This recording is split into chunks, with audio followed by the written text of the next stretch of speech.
E quanta gente ci sta? Buongiorno a tutti e bentornati a Liberamente, variazioni e scorribande qui su Radio Libertà. Allora, so che siete degli affezionatissimi della commedia Ranucci che sta monopolizzando questa pazzotica estate italiana e riscrivendo i canoni appunto della commedia all'italiana, probabilmente superando gli ex maestri a questo punto dei Vanzina. Ma purtroppo nelle vicende umane esiste anche la tragedia, esiste anche il ricordo della tragedia, il ricordo che vivifica, che rende omaggio, che rivive la tragedia nel suo contenuto e anche nei suoi responsabili. Altrimenti il ricordo rinsecchisce e si riduce a retorica. Stiamo parlando della notizia peggiore di oggi dal nostro punto di vista, che abbiamo letto sul giornale, che come dire, c'è tutto nel titolo da un certo punto di vista. La targa al Bataclan cancella la matrice islamica della tragedia. Capite che è più che un titolo una blasfemia rispetto all'accaduto e ai morti. Ricordiamo, era il 13 novembre 2015, Parigi fu soggetta a un pesantissimo attacco terrorista da parte di cellule affiliate allo Stato Islamico. 3 kamikaze si fecero esplodere fuori dallo stadio Saint-Denis dove si dovevano giocare Francia e Germania. Altri comando aprirono il fuoco a caso contro i clienti seduti nei deos dei locali della capitale, ma come se non bastasse, ahimè, questi 2 episodi già tragici erano dei diversivi rispetto al macro colpo che i terroristi dell'ISIS sferrarono appunto al Bataclan, dove quella sera erano presenti 1500 persone per assistere a un concerto rock. 3 terroristi fecero irruzione sbraitando all'Akbar, sparando, era purtroppo tragicamente come sparare ai pesci in un barile, sparando all'impazzata con gli AK-47 in mezzo alla folla, inneggiando alla Siria, all'Iraq, allo Stato islamico medio orientale. Sul pavimento del locale quel giorno rimasero i corpi macellati di 90 persone.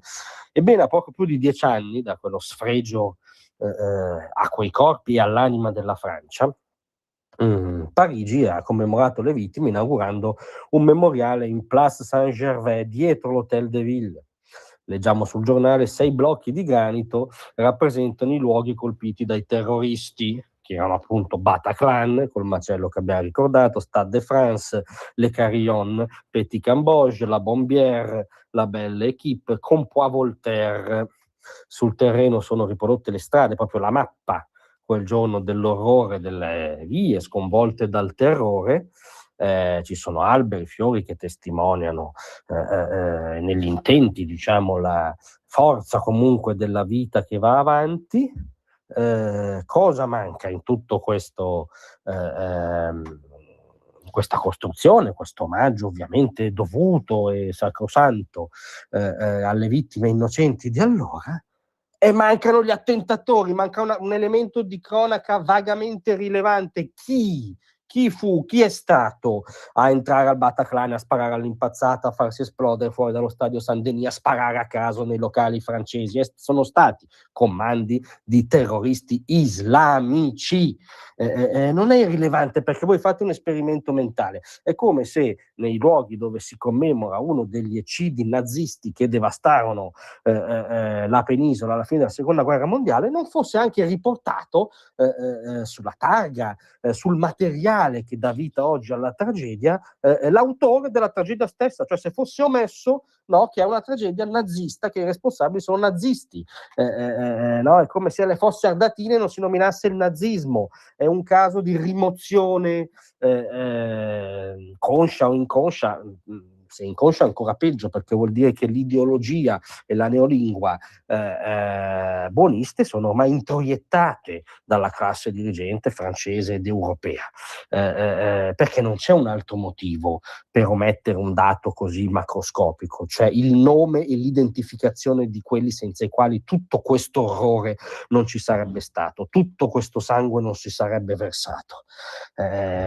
D'altronde la spiegazione migliore ce l'ha data probabilmente una attivista, avete visto tutti il video, che a Berlino, all'indomani dell'attentato, anche lì islamista, da parte di un uomo che si è lanciato col furgone sulla folla del Gay Pride, questa attivista che dice: la prima cosa che ho pensato è spero che sia bianco e cristiano, perché lì si poteva imbastire tutta la polemica col suprematismo reazionario bianco, e invece era un terrorista islamico, e c'era quasi quindi delusione presso questa attivista per questo, perché il terrorista islamico sfarina la narrazione progressista, il falso iranismo in cui si è cullata la classe dirigente europea negli ultimi decenni, rompe il dogma di quella che il sociologo Matteo Boccotè chiama utopia diversitaria, cioè il culto del diverso, dell'altro purché sia, la convinzione radicata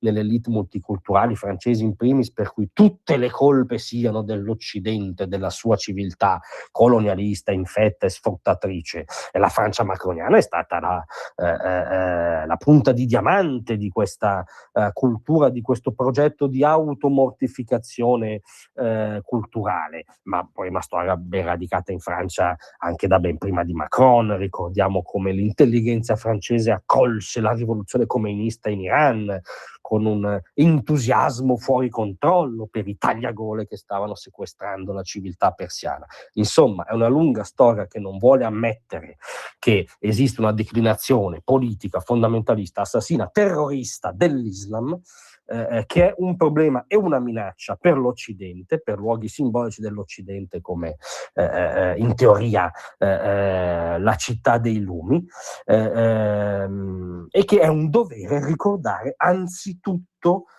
chi ha fatto la strage, chi ha devastato, chi ha sparato all'impazzata, chi ha messo le bombe, insomma, è il dovere minimo del ricordo, per cui sì, il Bataclan è una strage islamica, e non dirlo è una forma di codardia intellettuale intollerabile. Grazie a tutti, a presto.